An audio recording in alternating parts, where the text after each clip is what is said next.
এখানে যারা এসেছেন তারা সবাই বিশেষায়িত বঞ্চিত লোকজন।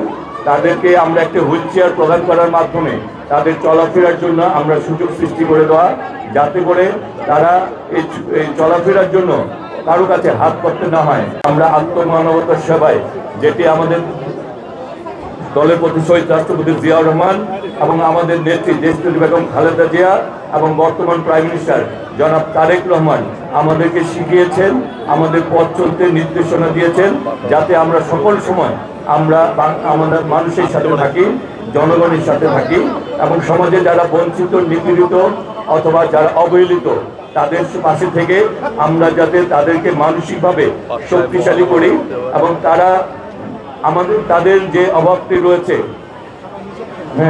সেটি হচ্ছে যে এখানে যারা এসেছেন তারা সবাই বিশেষায়িত বঞ্চিত লোকজন।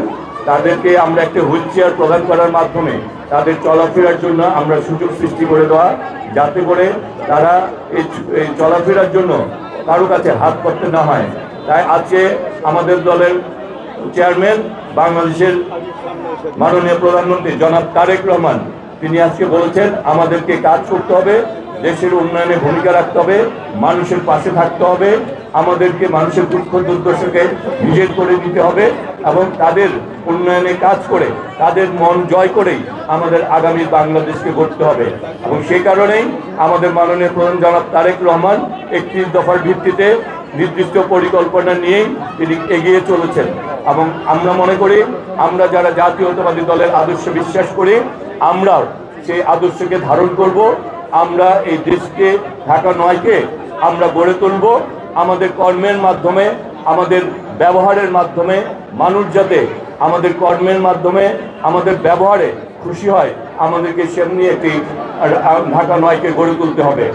আর আরেকটি কথা বলি যে আমাদের যারা নেতৃবৃন্দ রয়েছেন, কর্মীরা রয়েছেন, তারা একটি ব্যাপারে সজাগ থাকবেন। আমাদের দল, আমাদের সরকার এর সাথে যারা জড়িত তাদেরকে কোনোভাবেই আশ্রয় প্রশ্রয় দিবে না।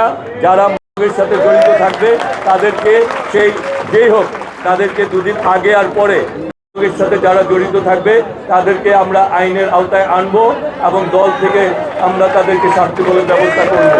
আমরা চাঁদাবাজিকে পছন্দ করি না, আমরা কোনো সন্ত্রাসী কর্মকাণ্ডকে পছন্দ করি না।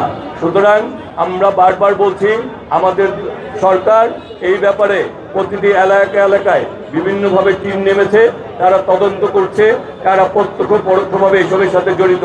সুতরাং কেউ যদি জড়িত থাকেন, তারা রাজনৈতিকভাবে ক্ষতিগ্রস্ত হবেন, তখন আমাদেরকে আরও কিছু করার থাকবে না এবং থাকলেও আমরা করব না।